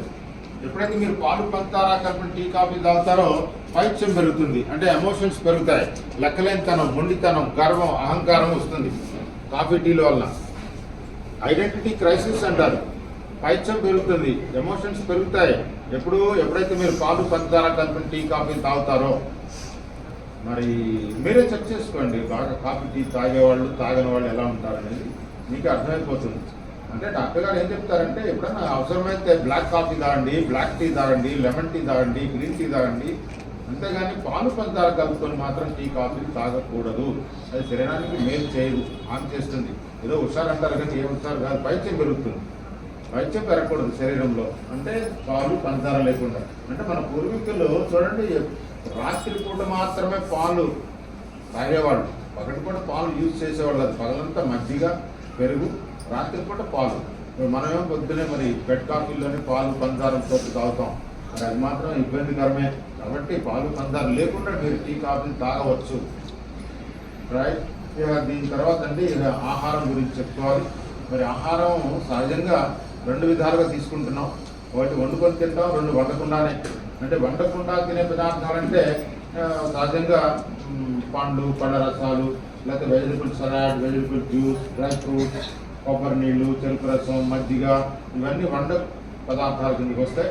మరి వండుకొని తినే పదార్థాలు అంటే భోజనం ఉంటుంది, లేకపోతే నాస్తాలు, టిఫిన్ అంటారు, లేకపోతే పిండి వంటలు, జావలు, ఇలాంటివన్నీ కూడా వండుకొని తింటాం. అయితే ఇక్కడ కండిషన్ ఏంటంటే వండిన ఆహారం ఏదైనా కూడా రోజుకి 2 సార్లే తినాలి. 3 సార్లు 4 సార్లు తినకూడదు. అది ఆహార నియమాల్లో లేవు. ఇప్పుడు కొత్తగా అలవాటు చేసుకునే తప్పించి రోజుకి 2 సార్లే తినేవాడు. ఇక మరీ బాగా హార్డ్ వర్క్ చేస్తారు, పొలాల్లో పనిచేస్తారు, బరువులు మోస్తారు, ఎక్కువసేపు నడుస్తారు. మరి అలాంటి వాళ్ళు ఏం తీసుకునేవాడు? ప్రోబయాటిక్స్. రాత్రికి కూడా తోడుపెట్టిన అన్నం తినేవాడు, సద్దన్నం తినేవాడు. అది ప్రోబయాటిక్. రాత్రి కూడా తోడు పెట్టుకుంటారు కాబట్టి అది వండిన పదార్థం కిందకి రాదు. కాబట్టి పొలాలు వెళ్ళేవాళ్ళు శుభ్రంగా 3 సార్లు తింటారు. 3 సార్లు అంటే పొద్దున్నే సజ్జానం తినిపోయేవాడు. అంటే ఇప్పుడు మోడర్న్ రైతుల్లాగా టిఫిన్లు, థమ్సప్లు కాదు. అప్పుడు బాగా అన్నంలో పెరుగేసిపోయి అంటే రాత్రి పూట తోడు పెట్టేస్తారు. పొద్దున్నే ఉల్లిపాయలు లేకపోతే పచ్చడి ఏదో నంచుకొని తిని పొలాలు వెళ్తారు. చక్కగా 10 గంటలకు వచ్చి మళ్ళీ తింటారు, మళ్ళీ సాయంత్రం తింటారు. ఇబ్బంది ఏం లేదు. మరి అట్లా తినొచ్చు. ప్రోబయాటిక్స్. రాత్రి పూట తోడు పెట్టిన అన్నం తినచ్చు 3వసారి. అవసరమైతే మీరు కూడా ఇబ్బంది అయితే ఉండలేకపోతే అలా తోడు పెట్టిన అన్నం తినాలి. కానీ వండిన అన్నం మాత్రం 3 సార్లు తినడానికి లేదు. 2 టైమ్స్ ఓన్లీ. 2 సార్లే. ఉదయం ఒకసారి, సాయంత్రం ఒకసారి. ఉదయం 9 గంటల్లోపు తినాలి. ఆ తర్వాత 7 గంటలు లెక్క పెట్టుకొని మళ్ళీ తినచ్చు. ఆ తర్వాత ఇంకా ఆకలిస్తే పాలు తాగండి, పెరుగు తీసుకోండి, మజ్జిగ తీసుకోండి, డ్రై ఫ్రూట్స్ తినండి, ఏమైనా తీసుకోండి. కానీ వండిన ఆహారం మాత్రం రోజుకి 2 సార్లే అని గుర్తుపెట్టుకోండి. దాన్ని మరి సైన్స్ పరంగా చెప్తాను, లేకపోతే సనాతన ధర్మం చెప్పింది. సనాతన ధర్మం ఏం చెప్తుందంటే ఏకభుక్తే మహాయోగి అన్నారు. ఏకభుక్తులు యోగులతో సమానం. యోగులు అంటే యోగ్యత కలిగినటువంటి వాళ్ళు యోగులు అంటారు. మీరు పెద్ద ఫోన్ జోలో పెట్టుకున్నారు చూడండి, కావాలంటే క్లియర్గా మెన్షన్ చేస్తారు. గూగుల్లో సెర్చ్ చేయండి. ఏకభుక్తులు ఏమంటారు? ఏకభుక్తులు యోగులతో సమానం. యోగ్యత వస్తుంది శరీరానికి. విభుక్తే మహాభోగి అన్నారు. 2 సార్లు తినేవాళ్ళు భోగులు. అంటే ఒకసారి తినేసి మళ్ళీ 7 గంటల దాకా తినేవాడిని భోగులు అంటారు. అంటే మనమంతా అదే కేటగిరీ, భోగులమే. అన్ని భోగాలు అనుభవిస్తాం కదా. మరి త్రిభుక్తే మహారోగి. 3వ సారి తినేవాళ్ళు రోగిష్ఠుడు అవుతారు. చతుర్భుక్తే సదారోగి అంటారు. 4 సార్లు తింటారే వాళ్ళు ఆల్వేస్ ఎప్పుడు కూడా ఏదో రోగంతో బాధపడాల్సిందే, బయటికి రాలేదు. 4 సార్లు తిండి లేదు. మనం డాక్టర్లు పెట్టేస్తారనమాట. మీరు మందులు అమ్ముకోవడానికి మీరు కాస్తగా 4 సార్లు తినేయండి అంటారు. ఎలా జీర్ణమవుతుంది? మనం చూస్తారు కదా. మీరు 6వ తరగతి 7వ తరగతి పుస్తకాలు వివరంగా ఉంటుంది, కావాలంటే మీరు చూసుకోండి. ఒకసారి మనం ఆహారం వండిన పదార్థం తీసుకున్నప్పుడు అది సంపూర్ణంగా జీర్ణం కావడానికి అన్నాశయము సుమారుగా 4 గంటలు తీసుకుంటుంది. ఆ 4 గంటల తర్వాత లిక్విడ్ ఫామ్ లో, ద్రవ రూపంలో ఉన్న పదార్థం అంతా చిన్న పేగులో వెళ్తుంది. అక్కడ అది ఎనర్జీగా కన్వర్ట్ అవుతుంది, శక్తిగా మారుతుంది. ఆ ఎనర్జీ అంతా బ్లడ్ లో కనిపిస్తుంది, వ్యర్థం అంతా పెద్ద పేగులోకి నెట్టేస్తుంది, విరటన సాధ్యం అయిపోతుంది. అప్పుడు ఎప్పుడూ 7 గంటల వరకు మీరు గ్యాప్ ఇచ్చినట్లయితే మాత్రమే జరుగుతుంది ఆ క్రియ. మీరు 7 గంటల్లోపు మళ్ళీ తినేసారనుకోండి, వండింది కొంత అటు కొంత ఇటు, కొంత అజీర్ణం, కొంత గ్యాస్, కొంత అది కొంత ఇది, ప్రాబ్లమ్స్ మొదలవుతాయి. కాబట్టి రోజు 2 సార్లు ఎనఫ్. అయితే మీరు తినే పద్ధతిలో తింటలా. మన ఆహారం తీసుకోవడానికి చాలా రూల్స్ ఉన్నాయి. ఎలా పడితే అలా, ఎక్కడ పడితే అక్కడ తింటాం కాదు. తినాలి, రోజు 2 సార్లే తినాలి. నిదానంగా తినాలి. అసలు ఆహారం చాలా ప్రశాంతంగా అర్థం చేసుకుంటూ, రుచిని అనుభవిస్తూ, ఆస్వాదిస్తూ తినాలి. నమిలి తినాలి. అలా నవలకుండా తినేవాళ్ళే ఎక్కువ ఇక్కడ కనపడుతున్నారు కదా. నవలటం అంటూ లేదు. మరి మన పొట్టలో గ్రైండర్స్ ఉండవు కదా. పొట్టలో ఏమైనా గ్రైండర్స్ ఉంటాయా సార్? ఏముండవు కదా. ఒకటే గ్రైండర్, నోరు ఒకటి. భగవంతుడు 32 పళ్ళు ఇచ్చాడు. మరి పెద్దలు ఏం చెప్పేవాడు అంటే ముద్ద 32 సార్లు నవలమనేవాడు. మీరు 10 సార్లు నవ్వులేడు చెప్పండి ఎవరు? నవలరు. మరి నవలకపోతే లాలాజలం పోదుగా. మీరు ఎంత నవ్వితే అంత లిక్విడ్ ఫామ్లో వెళ్తుంది. మీరు ఏదైనా గట్టి గింజ ఒకటి నోట్లో వేసుకొని నవ్వుతా చూడండి, కాసేపు నవ్వితే మాత్రమే అది లిక్విడ్ అవుతుంది. మరి అలా అలా మింగేస్తే లిక్విడ్ పోదు, అది జీర్ణం కాదు. మనం బాగా ఇక్కడ అంటే ఒక 30%, 30% ఆహారం నోట్లో జీర్ణం కావాలి. జీర్ణం కావాలంటే నవ్వాల్సిందే. బాగా నవ్వుతూ తినాలి. కనీసం ½ అన్ అవర్ కూర్చోవాలండి కంచం దగ్గర. 10 నిమిషాలు 5 నిమిషాలు తింటే రోగాలు వస్తాయి, దాంట్లో డౌట్ ఏం లేదు. అంత షుగర్ వస్తుంది, బీపీ పెరుగుతుంది, రాని రోగం అంటూ ఉండదు. బాగా నవ్వి తినేవాడికి రోగాలు ఉండవు. బాగా నవ్వి తింటే విరోధం సాఫీగా అవుతుంది. నవ్వులు తినటం వలన సలైవా ఇస్తుంది లోపలికి, దాంట్లో ఇన్సులిన్ కూడా ఉంటుంది, షుగర్ పెరగదు. నావలపడి తింటే లివర్ ఫంక్షన్ దెబ్బతినిపోతుంది. మరి అన్ని లివర్ డిజార్డర్సే. ఇప్పుడు అందరూ లివర్ కంప్లైంటే. కిడ్నీ కంప్లైంట్ వచ్చిందంటే లివర్లో కొట్టింది షాక్. కాబట్టి ప్రతి దానికి లివర్, ఆ లివర్ పాడు చేసుకుంటున్నాం. ఎప్పుడు పడితే ఎట్లా పడితే అట్లా తినేసి. అన్నం తినాలి అంటే పొద్దున్నే 9 గంటల లోపు తినాల్సింది సార్. కుక్కర్ ఫుడ్ తినాల్సిందే పొద్దున్నే 9 గంటల లోపు. సాయంత్రం 7 గంటల లోపు ఫినిష్ అయిపోవాలి. 7 గంటల దాకా ఉండకూడదు. మాకు పెద్ద వయసు వచ్చిందంటే 6 గంటలకే తినేసేయాలి. మరి ఇంకా ఆకలి వేస్తుందంటే పండు తినాలి, వాళ్ళ రసం తీసుకోండి, డ్రై ఫ్రూట్స్ తినండి, మజ్జిగ తాగండి. అంతేగాని లేట్ అవర్స్లో భోజనం వండిన ఆహారం తినడానికి లేదు, తినకూడదు. అంతే. తినాలి అంటే 7 గంటల లోపే. ఎవరైనా కూడా 7 గంటల తర్వాత పనికి రాదు. అది కూడా నేను చెప్పాను కదండి, చాలా ప్రశాంతంగా నములుతూ నిదానంగా చప్పరిస్తూ తినాలి. అసలు ఆహారాన్ని విభజించుకొని తినాలి. అంటే విభజించుకొని తినడం అంటే మొట్టమొదట కనీసం ఒక 4 ముద్దలైనా కాస్త కారాలు పచ్చడితో తినాలి. కారాలు పచ్చళ్ళు అంటే సంటిపొడి, వాంపొడి, నువ్వుల పొడి, కరివేపాకారం, మునగాకారం, రోటి పచ్చళ్ళు, నిలవ పచ్చళ్ళు, ఇలా ఏదో పచ్చడి కారంతో ఖచ్చితంగా తినాలి 4 ముద్దలు.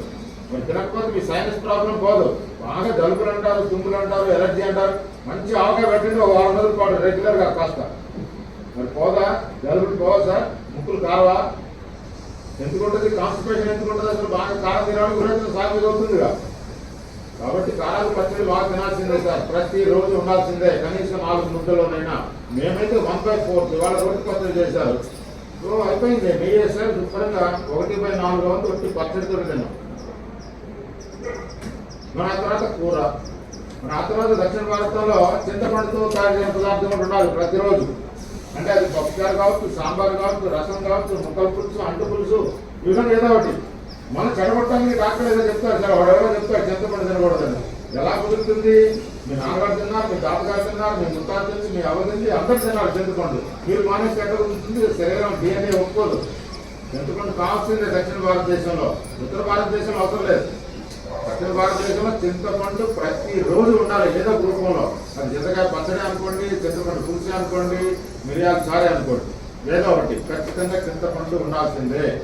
దాన్ని ఆ తర్వాత పెరుగు, మజ్జిగలు, ఇలా ఆహారం వరుస క్రమంలో.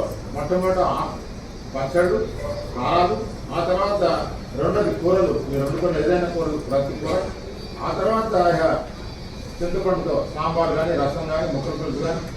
4వది పెరుగు, మజ్జిగలు. ఇలా ఆహారాన్ని విభజించుకుని తినాలి. ఆ తర్వాత మెయిన్ కండిషన్ ఏంటంటే నెయ్యి లేకుండా భోజనం చేయకూడదు. అశుద్ధం, పనికిరాదు తినడానికి. నెయ్యి లేకపోతే భోజనం తినడానికే పనికిరాదు. నెయ్యి లేకపోతే ఆహారం జీర్ణం కాదు.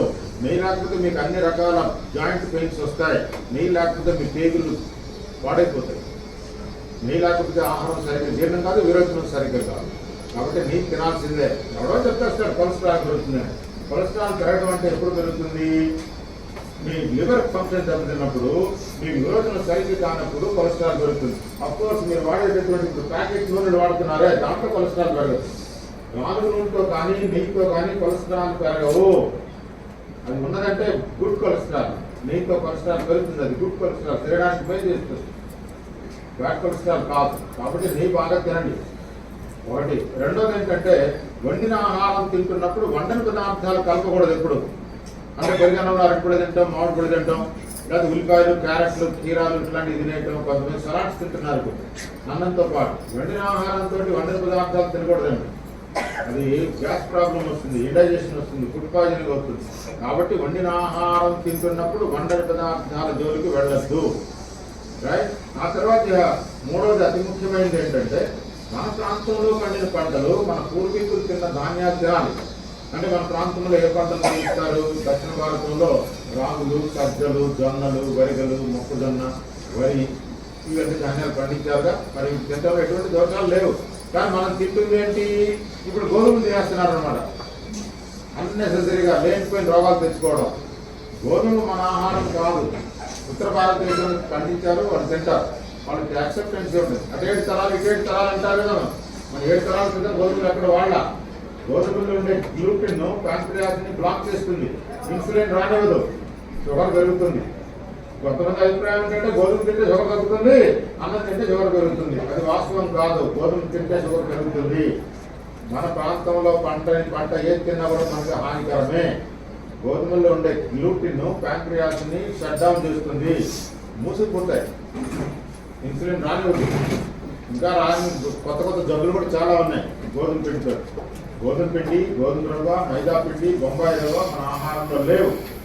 ఏదైనా అకేషన్గా నెలకోసారి ఏదో పూరి 4 పులకాలు ఏదో తినాలంటే అప్పుడు తినాలి. అదే రోజు మారిగా తింటే మాత్రం చాలా పెద్ద ప్రమాదం ఉంటుంది. పిల్లలు కొంతమంది అలవాటు చేసేస్తారు, వాడు రోజు పూరి కావాలంటాడు. పెట్టకూడదు అట్లా. రైట్ సార్, ఇది ముఖ్యంగా మీరు పాటించాల్సింది. ఇక మాంసాహార ఆహారం గురించి ఎవరైనా అడిగితే మాంసాహారం తినండి. అఫ్కోర్స్ మీరు మాంసాహారం తినే కుటుంబాల్లో పుట్టారు అంటే మాంసాహారం తినడం దోషం లేదు. కానీ ఉదయం పూట మాత్రమే, రాత్రుల్లో అసలు పనికిరాదు. రాత్రుల్లో మితాహారం ఉండాలి, తక్కువ మితంగా ఆహారం తీసుకోవాలి. అది తొందరగా జీర్ణమయ్యే పదార్థాలుగా సెలెక్టెడ్గా తినాలి. పాత ఫుడ్ తినకూడదు రాత్రి ఎప్పుడు. ఆలస్యంగా అక్కడ తినకూడదు. ఆలస్యంగా తినేవాళ్ళ పరిస్థితులు చెప్పంటారా? ఆలస్యంగా తిని తొందరగా పడుకునే వాళ్ళల్లో ఒబేసిటీ ఎక్కువగా ఉంటుంది, అధికంగా బరువు పెరిగిపోతారు. రెండోది కొలెస్ట్రాల్ బాగా పెరుగుతుంది. మూడోది షుగర్ బాగా వస్తుంది. 4 గురకతోటి గుండె జబ్బులు వస్తాయి. ఇది ఆలస్యంగా తిని తొందర పడుకునే వాళ్ళలో ఉండే జబ్బులు. అంటే ఇవాళ 67% ఆలస్యంగా తిని తొందర పడుకునే వాళ్ళల్లో గుండె జబ్బులు ఉన్నాయి. అది మెయిన్గా చెప్తుంది. వరల్డ్ హెల్త్ ఆర్గనైజేషన్ కూడా అదే చెప్తుంది. నేను చెప్తాను సరే. వరల్డ్ హెల్త్ ఆర్గనైజేషన్ ఇచ్చిన సమాచారం 67% గుండె జబ్బులు ఎవరికైనా వస్తుంది అంటే ఆలస్యంగా తిని తొందర పడుకునే వాళ్ళల్లో. ఒబేసిటీ ఉంటుంది, గురకుంటుంది, కొలెస్ట్రాల్ పెరుగుతుంది, బ్లడ్ సర్క్యులేషన్ సరిగ్గా ఉండదు, గ్యాస్ ప్రాబ్లం వస్తుంది, ఆ తర్వాత హార్ట్ అటాక్లు కూడా వస్తాయి.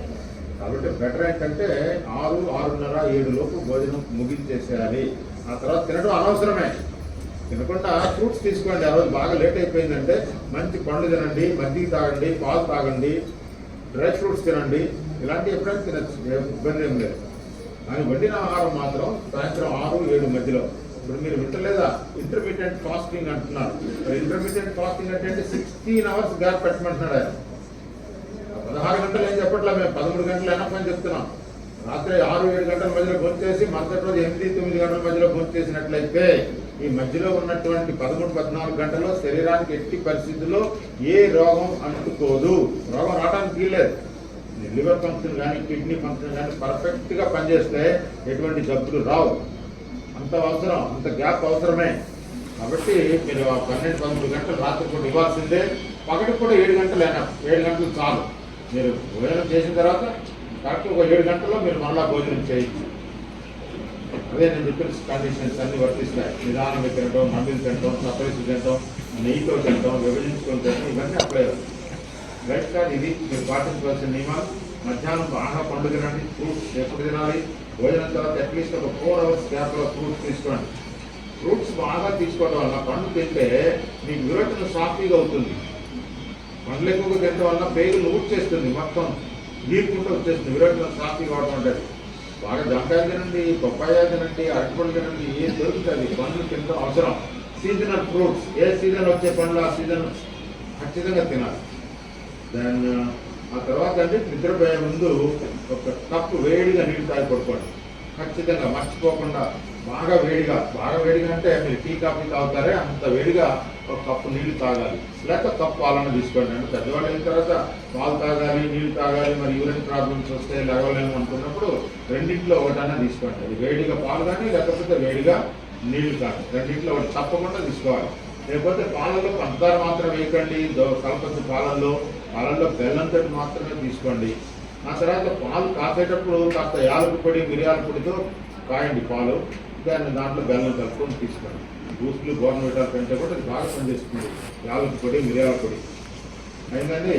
ఇవి మీరు పాటించవలసిన నియమాలన్నీ. ఆ తర్వాత ఇంకా కొన్ని జాగ్రత్తలు చిన్న వాటిలో మొట్టమొదట ఇంట్లో వంట పాత్రలు, అల్యూమినియం పాత్రలో వంటలు చేయకూడదు. ఎట్టి పరిస్థితుల్లో అల్యూమినియం పాత్రలు వంటలకు ఉపయోగించకండి. మరి ఏ పాత్రలు వాడాలంటే స్టీల్ పెట్టండి, లేకపోతే ఇత్తడి, రాగి, కంచు పాత్రలు వాడండి, మట్టి పాత్రలు వాడండి. కానీ అల్యూమినియం, జర్మన్ సిల్వర్ పాత్రలు వంటలకు ఉపయోగించకూడదు. ఒకటి. రెండోది, అన్నం గంజి వార్చుకొని తినాలి. మరి అందరూ గంజి వార్చునండే, ఇప్పుడు ఎందుకు మారిపోతారు? గంజి వ్యర్థం.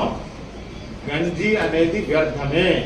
దాంట్లో ఏ విటమిన్స్ ఉండవు. ఎవడో ప్రచారం చేస్తాడండి, రైస్ కుక్కర్లో అమ్ముకునేవాడు చెప్తాడు అనమాట, దాంట్లో విటమిన్స్ ఫలానా ఉండేవి, బయోటిన్ ఉంది, బీ12 ఉంది. Non sense, zero. గంజిలో ఏముండదు. మరి గంజి తాగారు అంటారు కదా, గంజి ఒకప్పుడు పేదరికంలో గంజి తాగి పొట్ట నింపుకోవడానికి పనికి వస్తుంది, ఎనర్జీ కాదు అది.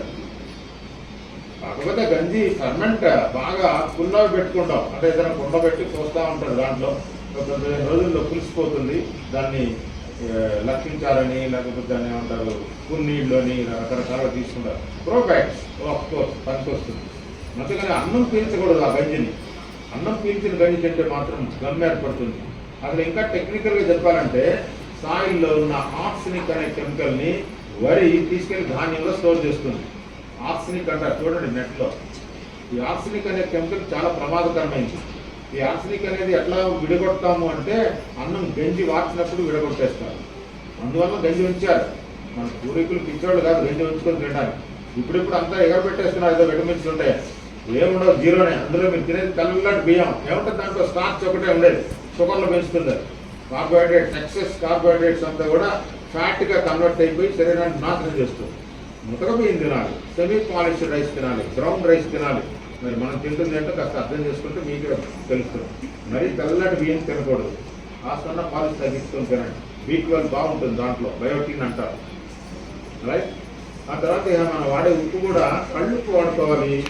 దాని బదులుగానే మీరు బ్రాండ్స్ కొంటున్నారు. బ్రాండ్స్ అంటే ఆశీర్వాదులు, టాటాలు ఇలాంటి ఉప్పులన్నీ రీఫైండ్ ఉప్పులు.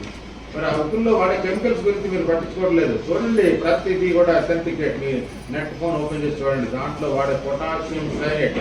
మరి పొటాషియం సైనైడ్ ఏం చేస్తుంది, రక్తనాళాల్లో క్లాట్స్ పడతాయి, రక్త ప్రసరణ తగ్గుతుంది, గుండె పంపు చేయలేదు రక్తాన్ని, అప్పుడు బీపీ ఆటోమేటిక్గా పెరుగుతుంది. బీపీ పెరగడానికి మూల కారణం మనం వాడే ఉప్పులు.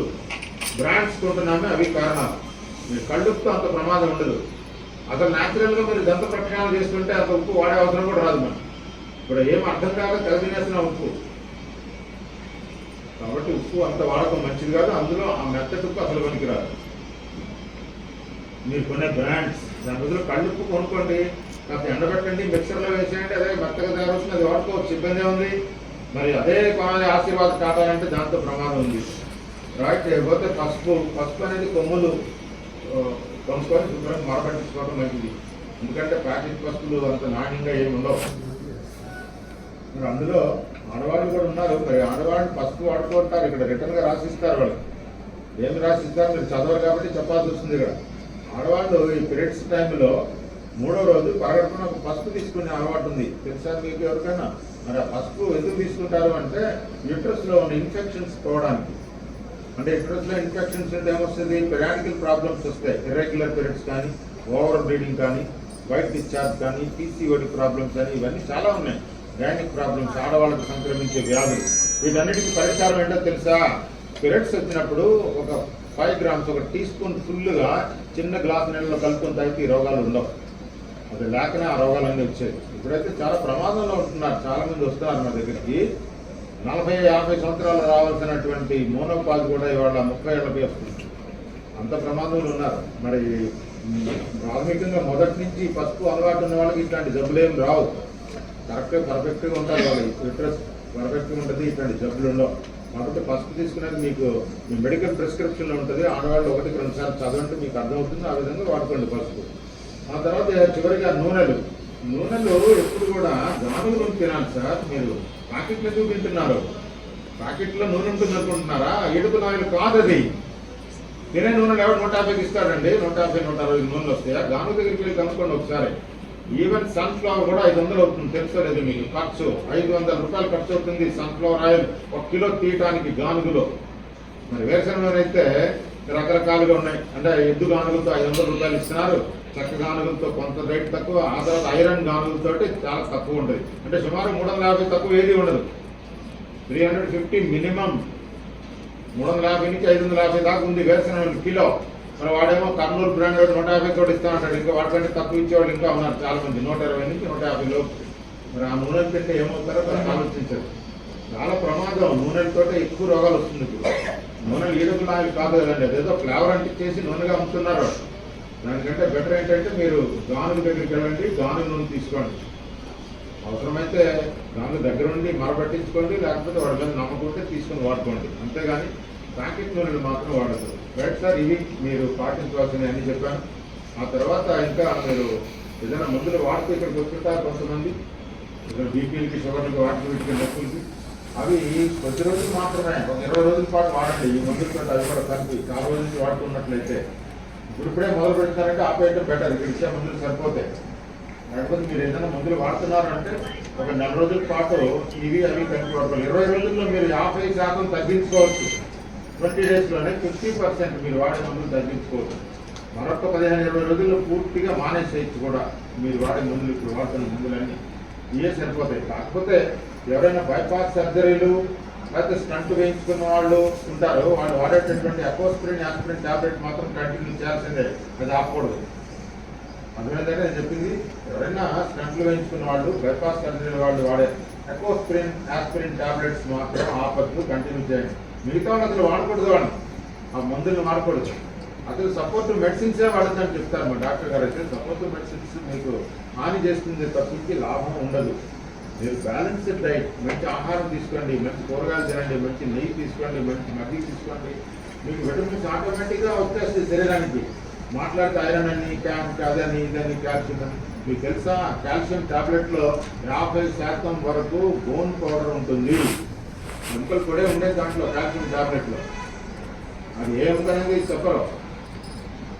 కాబట్టి బెటర్ ఏంటంటే మీరు మంచి కాల్షియం దేంట్లో దొరకదు మీకు? పాలలో దొరుకుదా, ముల్లంగా దొరుకుదా, మునగాకులో దొరుకుదా, క్యారెట్లో దొరుకుదా, అన్నింటిలో ఉంటుంది కాల్షియం. మరి దానికోసం సపోర్టివ్ మెడిసిన్స్ ఎందుకు మనకి? ఇవన్నీ ఉన్నాయి. వాళ్ళు ఏదో చెప్తారు, డాక్టర్ దగ్గరికి వెళ్తే వాడికి ఆ సీట్ మీద నిండా ఆ పైనుంచి కింద ఒక 10 మందులు లేకపోతే మనకి తృప్తి ఉండదు. అంతా రాసేస్తాడు ఇష్టం వచ్చినట్లు, వాడికి పర్సెంటేజ్ ఉంటుంది. అది కాదు కావాల్సింది. మీరు మంచి ఆహారం తీసుకోండి, అన్ని విటమిన్స్ శరీరం తయారు చేసుకుంటుంది. అది శరీరం సహజ లక్షణమే, రైట్ సార్? లేకపోతే ఎవరైనా స్లీపింగ్ పిల్స్, లేకపోతే సైకలాజికల్ డిజార్డర్స్ కానీ, లేకపోతే దాన్ని ఏమంటారు ఇన్హేలర్స్ వాడేవాళ్ళు ఉన్నారా? ఎవరైనా వాడుతున్నారా? వాడుతుంటే డాక్టర్ గారికి ముందు మీ నాటి చూడకముందే చెప్పాలి. లేకపోతే మీ పల్స్ రీడింగ్ సరిగ్గా తీసుకోలేకపోవచ్చు. ఆ నాలెడ్జ్ ముందు ఇచ్చారనుకోండి, ఆయన పర్ఫెక్ట్గా చూస్తారు, జాగ్రత్త. మరి ముందు చెప్పకపోతే ఆ పల్స్ రీడింగ్ సరిగ్గా రాదు. ఎవరెవరు? 1 స్లీపింగ్ పిల్స్ వాడేవాళ్ళు, 2 ఇన్హేలర్స్ వాడేవాళ్ళు, లేదా 3వది ఏంటంటే సైకలాజికల్ డిజార్డర్స్ ఉండేవాళ్ళకి, మానసిక సంతులనత లేకపోవడం, వాళ్ళకు కూడా ఇచ్చే టాబ్లెట్స్లో స్లీపింగ్ పిల్ ఉంటుంది కనపడదు. వాళ్ళు చెప్పండి మందులు వాడేది, మందులు చెప్పేస్తే డాక్టర్ గారు చూసుకుంటారు. Right sir? ఇక ఇక్కడ నాటి చూడటం చెప్పాను కదా, నాటి చూసేది ఆడవాళ్ళకి ఎడం చేయి చూస్తారండి, మగవాళ్ళకి కుడి చేయి చూస్తారు. ఆడవాళ్ళకి ఎప్పుడు కూడా ఎడం చేయి నాడే చూస్తారు, మగవాళ్ళకి కుడి చేయి చూస్తారు. ఒకవేళ మీ ఎడం చేతిలో గాజులు ఎక్కువగా ఉన్నట్లయితే కుడి చేతికి మార్చుకోండి. 1 అరటి పెట్టుకోవచ్చు, అది ముందుకు జరుపుకుంటే బెటర్. నాడు ఫ్రీగా చూడటానికి అవకాశం ఉంటుంది. ఏదైనా వాచెస్ కట్టుకోనంటే అది ఓడవేయండి. ఆడవాళ్ళు లెఫ్ట్ హ్యాండ్లో ఉండకూడదు, ఎడం చేతికి ఉండకుండా కాసేపు తీసి పక్కన పెట్టి తర్వాత మళ్ళీ నాడు చూసిన తర్వాత మీరు కట్టేసుకోండి. రైట్. ఆ తర్వాత మగవాళ్ళకి కుడి చేతి చూస్తారు. కుడి చేతికి ఏదైనా టైట్గా ఉన్న దారాలు ఏమైనా ఉంటే ఓడ తీసుకోండి. మరి మీకు అవసరమైతే ఓడ తీసుకోండి, లేదా కట్ చేస్తారా? Right sir? ఇది ముఖ్యంగా ఇక నాటి చూసేటంత వరకు మీరు డాక్టర్ దగ్గరికి వెళ్ళిన తర్వాత మీ చేయి పట్టుకొని నాటి చూస్తున్నప్పుడు మీరు మాట్లాడద్దు. మీరు మాట్లాడి ఆయన డిస్టర్బ్ చేయద్దు. మీరు చెప్పిందంతా వినండి. అవసరమైతే మీ సెల్ ఫోన్లో రికార్డ్ చేసుకోండి. ఏదైనా మళ్ళీ వినడానికి పనికి వస్తుంది. అంటే జస్ట్ ఒక 1 మినిట్ మాత్రమే మీకు అవకాశం ఉంటుంది ఆయన దగ్గర ఉండడానికి. 1 నిమిషంలో చూసి అన్నీ చెప్పేస్తారు. ఇంకా మీకు సందేహాలు ఎక్కువగా ఉన్నట్లయితే దాన్ని సందేహాల గురించి కూడా మాట్లాడతారు, చెప్తారు కూడా. కానీ ఆయన నాడు చూసేటంత వరకు మీరు మాత్రం మాట్లాడద్దు, డిస్టర్బ్ అవుతుంది. Right sir? ఇంకా ఇంకేమన్నా డౌట్లు, ఇంటి దగ్గరికి వెళ్ళిన తర్వాత కూడా ఏమన్నా మీకు ఇబ్బందులు, ఏమన్నా సమస్యలు ఉన్నప్పుడు వైద్య సలహాల కొరకు వాట్సాప్ నెంబర్ అనేది ఒకటి ఇస్తాం. మీకు ఇచ్చిన మెడికల్ ప్రిస్క్రిప్షన్లో ఉంటుంది. దాంతో మీరు డాక్టర్లతో కాంటాక్ట్ చేయొచ్చు, వాట్సాప్ ద్వారా పంపచ్చు. అయితే మీకు మీ ఫేస్ వరకు ఫోటో పెట్టాలి. దాంట్లో సాముద్రికం కూడా చూస్తారు. ఇక్కడ సాముద్రికం చూస్తారు, 2వది నాడు చూస్తారు. కాబట్టి మీరు ఇంటి దగ్గర నుంచి నాడు అందించలేరు కాబట్టి సాముద్రికంతో కూడా వైద్యం జరుగుతుంది. మీ ఫేస్ వరకు ఫోటో పెట్టేస్తే డాక్టర్ గారు మీకు ఏం మందులు మార్చాలో, లేకపోతే యాడ్ చేయాలో, లేకపోతే ఏదన్నా సహాయపడటానికి అవకాశం ఉంటుంది. అంటే మీరు వాట్సాప్లో మెసేజ్ పెట్టినప్పుడు దాంట్లో ఇవాళ మీకు రిజిస్ట్రేషన్ చేసినటువంటి ఐడి నెంబర్ ఒకటి, ఆ తర్వాత 2వది ఏంటంటే మీ ఫేస్ ఫోటో ఒకటి, 3వది మీకున్న సమస్యలన్నీ కూడా ఏదైనా పేపర్లో రాసి పంపించండి, అంటే ఫోటో తీసి పంపించండి, లేకపోతే వాయిస్ మెసేజ్ కూడా పెట్టచ్చు, ఇబ్బంది ఏం లేదు. అది డాక్టర్ దగ్గరికి వెళ్తుంది, డాక్టర్లు మీకు రిప్లై ఇస్తారు. ఇక చివరిగా మా ట్రస్ట్ చేసే సేవా కార్యక్రమాల నిమిత్తం ఏదైనా చందాలు ఫండ్స్ దాని డొనేషన్ విరాళం ఏమైనా ఇవ్వగలరా అని అడుగుతాం. ఈ విరాళాలు దేనికి ఉపయోగిస్తామంటే మొట్టమొదట ఇక్కడికి వచ్చే వాళ్ళు కొంతమంది నిరుపేదలు కూడా వస్తుంటారు. మరి పొద్దున్న నుంచి చూస్తే కనీసం 10-12 మంది వస్తుంటారు. ఇప్పుడు వాళ్ళకి కొంతమందికి 50% ఇవ్వాలి, కొంతమందికి పూర్తిగా ఉచితంగా మందులు ఇవ్వాలి అంటే మరి అవన్నీ కూడా మీరు ఇచ్చే విరాళాలతో ఇస్తుంటాం. మీరు ఇచ్చే దాన ధర్మాలు ఆ పుణ్యం మీకే తగ్గుతుంది, మాకేం కాదు, వాళ్ళకి పెట్టే ఖర్చులు. దాన్ని మాకు గోశాల ఉంటుందండి. ఇక్కడి నుంచి నెల్లూరులో మాకు సుమారుగా 310 ఎకరాల విస్తీర్ణంలో గోశాల వ్యవసాయం జరుగుతుంది. ఇక నెల్లూరులో కూడా ఓపీలు జరుగుతున్నాయి, వారానికి 1-2 రోజులు అక్కడ కూడా చూస్తున్నారు. శుక్రవారం ఖచ్చితంగా అక్కడ ఉంటారు, ప్రతి శుక్రవారం నెల్లూరు ప్రాంతం వాళ్ళు అక్కడ వెళ్ళొచ్చు. ఆ తర్వాత ముఖ్యంగా ఇక్కడ వ్యవసాయం ఒకటి న్యాచురల్ ఫార్మింగ్, ప్రకృతి వ్యవసాయం చేస్తున్నాం. అంటే ఆవు మూత్రం పేడ పెట్టే వ్యవసాయం జరుగుతుంది. ఎటువంటి ఫెర్టిలైజర్స్ పెస్టిసైడ్స్ లేకుండా పంటలు పండుతున్నాయి. ఆ పంటలు వచ్చిన వాళ్ళకే ఇస్తున్నాం. అంటే ఒక్కొక్కసారి ఒక లారీ వస్తుంది ఇక్కడికి, ఆ ధాన్యం ఇస్తున్నాం, తర్వాత 50 కేజీలు 40 కేజీలు పట్టుకుపోతున్నాం. మళ్ళీ మాగిన తర్వాత మళ్ళీ ఇస్తాం. ఈ సంవత్సరం పుష్కలంగానే పండే పంటలు కొన్ని రోజుల్లో బాగా వడ్లు ఇవ్వగలుగుతాం. బియ్యం వడ్లు కాదు, కూరగాయలు పండ్లు కూడా ఇస్తున్నాం అప్పుడప్పుడు. అక్కడ సర్ప్లస్ అయితే అక్కడ భోజనం వస్తుంటుంది, రోజుకు ఒక 500 మంది భోజనం కూడా పెడతారు. స్కూల్ కూడా ఒకటి నడుస్తుంది. మరి వాటికి వాడంగా మిగిలిన ఉంటే ఇక్కడ కూడా అమ్మటం జరుగుతుంది తక్కువ రేట్లో. న్యాచురల్ ఫార్మ్స్, ప్రకృతి వ్యవసాయం పండించిన పంటలు. మరి ఇవి కాకుండా గోశాలే కాకుండా గోశాలలో బడ్జెట్ ఏంటంటే మాకు 18 లక్షలు పర్ మంత్, ఒక నెలకి 18 లక్షలు బడ్జెట్ ఉంటుంది గోశాలకి. అన్ని వందల ఆవులు ఉన్నాయి. ఆ తర్వాత ఇంకా తాళపత్ర గ్రంథాలు కంప్యూటరీకరణ చేయటం, విద్యను ప్రోత్సహించడానికి కొంతమంది విద్యార్థిని సెలెక్టర్గా పదవులు తెప్పించడం కూడా జరుగుతుంది. ఇవన్నీ ట్రస్ట్ చేసే కార్యక్రమాలండి. వాటికి ఏమైనా మీరు సహాయం చేయాలనుకుంటే డొనేషన్ రూపంలో ఇవ్వండి, ఫీజులేం కాదు. మా ట్రస్ట్ నియమాల్లో లేదు అది. విద్య, వైద్యం, ఆహారం అమ్మకూడదనే పెట్టుకున్నాం. ఇక్కడ తగినంత ఆహారం మీకు ఇష్టమైనది ఇవ్వచ్చు. అక్కడ నెల్లూరులో అయితే ఫుల్ ప్లేట్లో 2 పూట్ల భోజనం ఉంటుంది. ఇక్కడ మాత్రం టిఫిన్లు మజ్జిగలు ఉంటాయి. కొద్ది రోజుల్లో నెల్లూరు షిఫ్ట్ కాబోతుంది. అంటే ఎక్కువ రోజులు అక్కడ చూస్తారు, 3 రోజులైనా కనీసం వారంలో.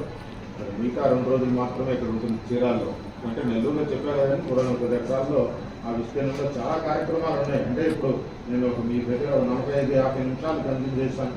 అదే డాక్టర్ గారు అయితే 4 రోజులు చెప్తారు, ఇదే క్లాస్ వివరంగా విస్తారంగా చెప్తారు. 4 డేస్ కూడా ఉండి మీరు ఆ క్లాసులు వినొచ్చు. ఎవరైనా అట్లాంటి ఇంట్రెస్ట్ ఉండాలంటే రిసెప్షన్లో రిజిస్టర్ ఉంది, దాంట్లో మీ పేరు, మీ ఫోన్ నెంబరు, మీ అడ్రస్ చెప్తే మేము ఇంటిమేట్ చేస్తాం. సెప్టెంబర్ నుంచి అక్కడ రెగ్యులర్గా క్లాసులు జరుగుతాయి. ఉన్నారంటే 4 రోజుల పాటు 400 మంది ఉండడానికి సౌకర్యం ఉంది మా దగ్గర. అక్కడ 400 మంది ఉండొచ్చు ఫ్యామిలీస్ తోటి. 4 రోజుల పాటు ఉండి ఇదంతా కూడా ఈ సిస్టమ్ అంతా బాగా అర్థం చేసుకొని ఇక మరలా ఇక్కడికి రాకుండా మీరు హైదరాబాద్ ఇంటి దగ్గర ఉండే మందులు వాడుకుంటే సరిపోతుంది. ఇక్కడికి వచ్చే అవసరం ఉండదు. రైట్ సార్, ఇంకేమైనా డౌట్స్ ఉన్నాయా?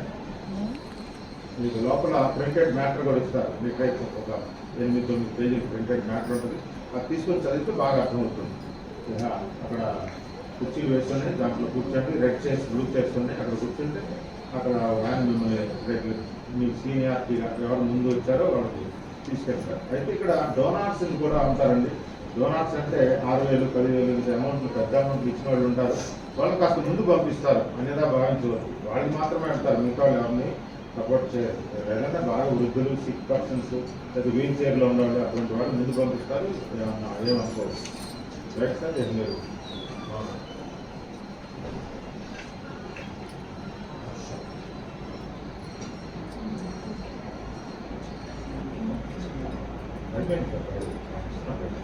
అందరు బయటకు కూర్చోండి సార్. పార్టీగా రెడీ